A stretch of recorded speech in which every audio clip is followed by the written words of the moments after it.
Good evening, Whiffers. Welcome back to Whiffed Overhead. I'm the Whiffer in command, and I'm back to bestow divine tennis wisdom on all of you, my wonderful whiffing students. If you watched my last video, you know I have a weakness for the ladies, especially of the blonde and Russophonic variety. But today we're putting the simp cards away. Instead of talking about Elena Rybakina, my Russian, Kazakhstani queen, and Alison Van Ointvank, who I swear is the only redhead I could find on the entire WTA tour in my vain effort to construct this joke. We are going to be discussing a male Russian redhead pair, Daniil Medvedev and Jannik Sinner. The inspiration for this video came just as I finished watching Medvedev and Sinner play at the Miami Open. As I'm watching, Daniil is playing on the baseline, like right on the baseline, like he's Alex de Minaur. Now, we know that his style normally is to swing from the back fence so that the line judges and ball kids have to duck under his racket when he takes his swing back. Usually he's trucking into cameras and cameramen like he did in Cincinnati because they keep rudely getting in his way. However, during this match at the Miami Open men's semifinals against world number 3 and in-form Australian Open champion Jannik Sinner, that is not what he was doing. He's standing right on the baseline. Now, we know Daniil. He's smart. He's crafty. He's Russian. He plays chess. I guess that's assumed for Russians. He doesn't care what people think about him. Hello, New York City. And with all this in mind, I'm watching him stand on the baseline, and I'm thinking, oh, he's cooking up something good. So let's wait and see. Let's see what he does. So I waited, and I watched. And I watched to the end of the match, and Daniil did not cook. In fact, Jannik cooked, and he fried him 6-1, 6-2, which is a difference of 4 or 5 service breaks, which is pretty rough for a match between players ranked 3 and 4 in the world. So I'm watching this, and it brought to mind a more general rule for tennis, which I thought was really important to mention, and a big lesson for tennis players everywhere. All tennis players develop a style based on their strengths and weaknesses. As you develop your game, you build on your strengths, and you learn to protect your weaknesses.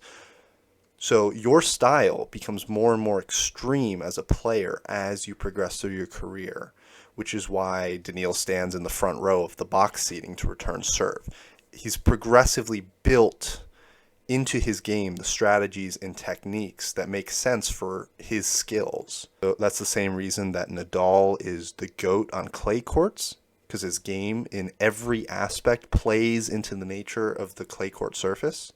Here's the problem, and the primary thing that I want you to learn today is that all players have their own style for a reason. And when a player deviates from their usual playing style, they should do so with extreme caution. Now, think about this in terms of UTR, or Universal Tennis Rating, if you're unfamiliar. If Medvedev is a 16 UTR player on a slow hard court, he's probably only a 15.5 UTR player on a clay court. And it might not be that big of a difference, but fans and analysts will find this very easy to grasp because of the Federer-Nadal rivalry between Wimbledon and Roland Garros. If you change your playing style, it's like playing on a different surface, right? I mean, if you're playing on the grass, you'll play up on the baseline, you'll hit flat, you'll go to the net.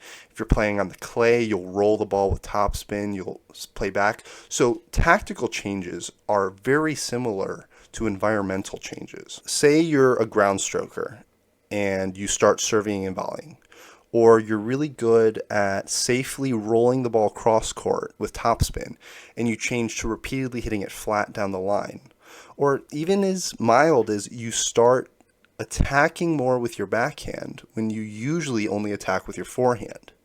In all of these situations, you've changed a significant part of your game, and you risk playing outside your comfort zone.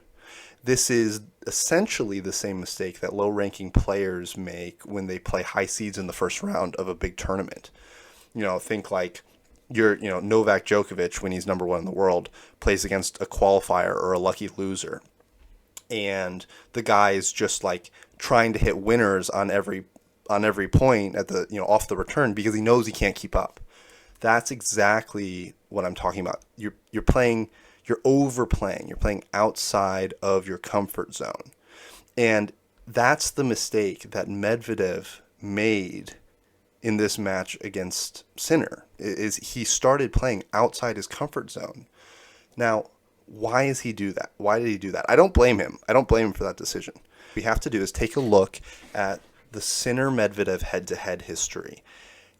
And if you take a peek at it, what you'll find is that in the first 6 meetings, Medvedev won every single one of them. Then, starting in Beijing in the fall of 2023, Sinner has won 5 meetings in a row, including the most recent one at the Miami Open. 5 meetings in about 6 months worth of on-tour tennis.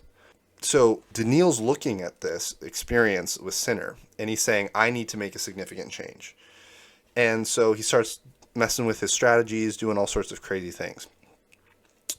I don't blame him. These things happen. He's going to have to figure something out. This brings us to the second topic of this video, which is how did Jannik Sinner turn the tables on Medvedev in such a dramatic fashion? Let me tell you. All right. It comes down to 3 things. First, ground stroke variety. Second, movement. And third, the drop shot. Sinner has always been a natural ball striker. Maybe the most natural ball striker I've ever watched on TV. The extreme wrist layback on his forehand looks even more extreme and whippy than the classic Federer wrist drop, which everyone always thought was just utterly unique.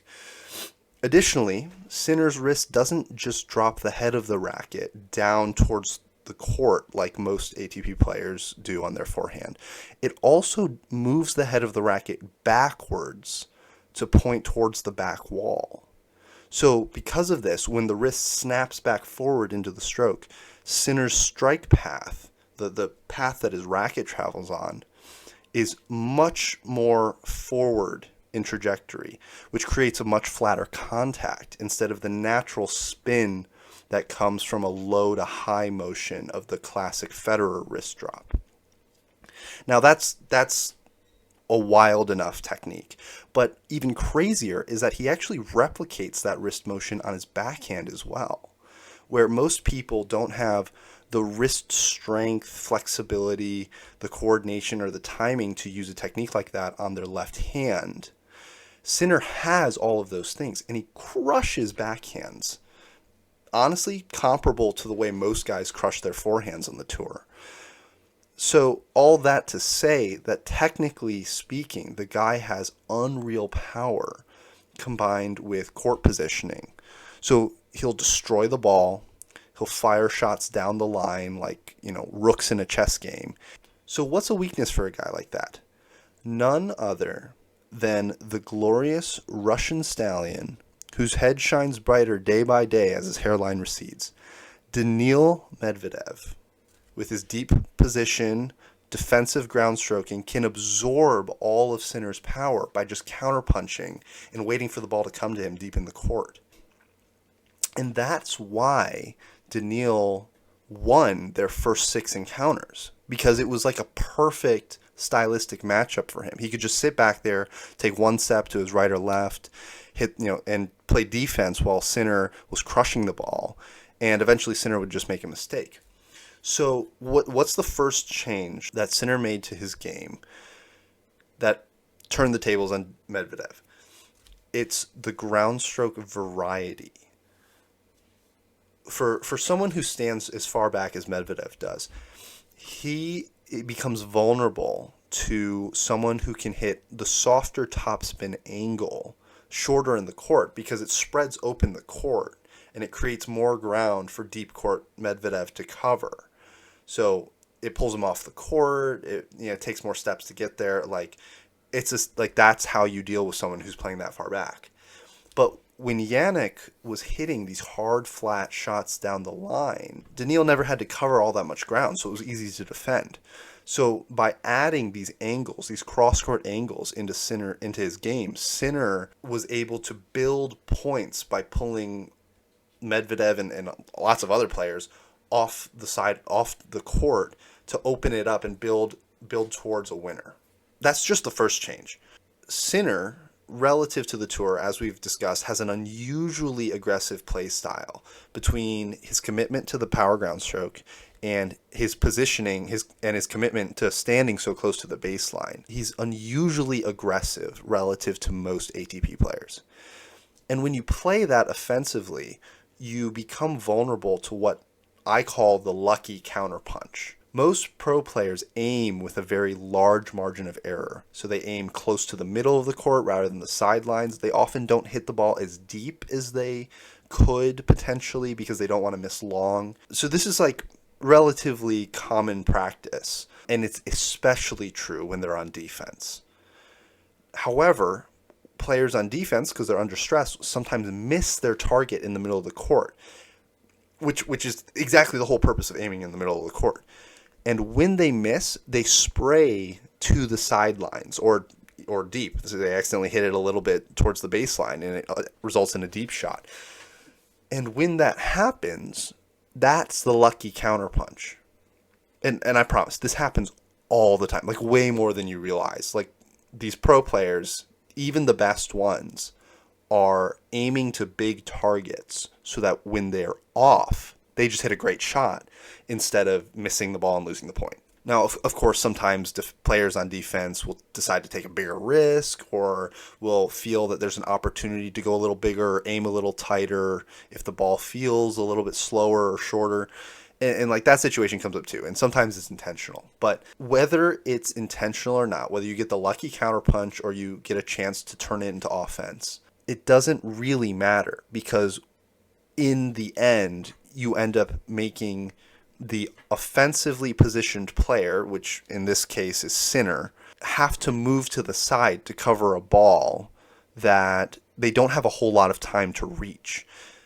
Really, if you're playing right on the baseline, only the very fastest players can cover a counter-struck ball that is landing in the corner. Because there's just no time. There's no, like, the dimensions of the court are so big relative to the speed of the ball that there's just no time. Now, if you remember my last video, which covered Alex de Minaur, he's one of those crazy fast players that can kind of cover anything even when he's standing right on the baseline. But he's like cream of the crop in terms of speed. The cream of the crop! Nobody does it better. On the other hand, Sinner, ever since I started watching him, I always felt that he kind of had that like newborn, like deer, like fawn look, where like his legs were a little slow, like a little bit wobbly. They weren't quite as strong or steady as they should have been. Like changing direction wasn't as good. And like that always made Sinner vulnerable to those counterpunching shots because he was playing on the baseline. And so when he had to move, even if he got to the corner on time, it was more likely he would miss because he was playing so aggressively. That changed. Sometime last year, Sinner figured out his speed, his agility, his footwork improved. The training clicked. That was a major change in Sinner's game and part of why he's dominated 5 straight meetings with Medvedev. Ever since Beijing, he's been surviving all those counterpunching shots and making fewer unforced errors, which takes away a huge portion of Medvedev's points won. Now, the third and final change is simple. What is the obvious tool that Alcaraz used not only to beat Medvedev, but also pretty much everybody else on tour? The drop shot. There we go. Oh, there it is. Oh, that.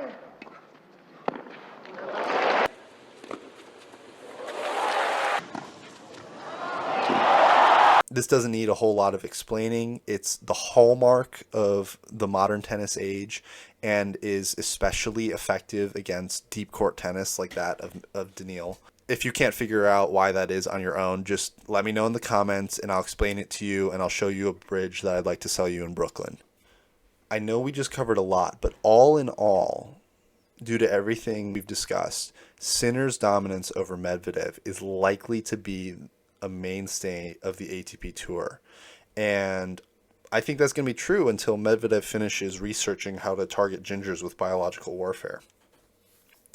If you've made it this far, thank you so much for your attention. I'm a greedy bastard, and I need to hit 3,000 hours of watch time before I can be monetized. So every second watched counts. I also need 500 subscribers, so please subscribe for more tennis content. Ring the bell so you know when I've posted, and let me know in the comments if I've aced or whiffed with any of my analysis. Thank you guys so much, and goodbye.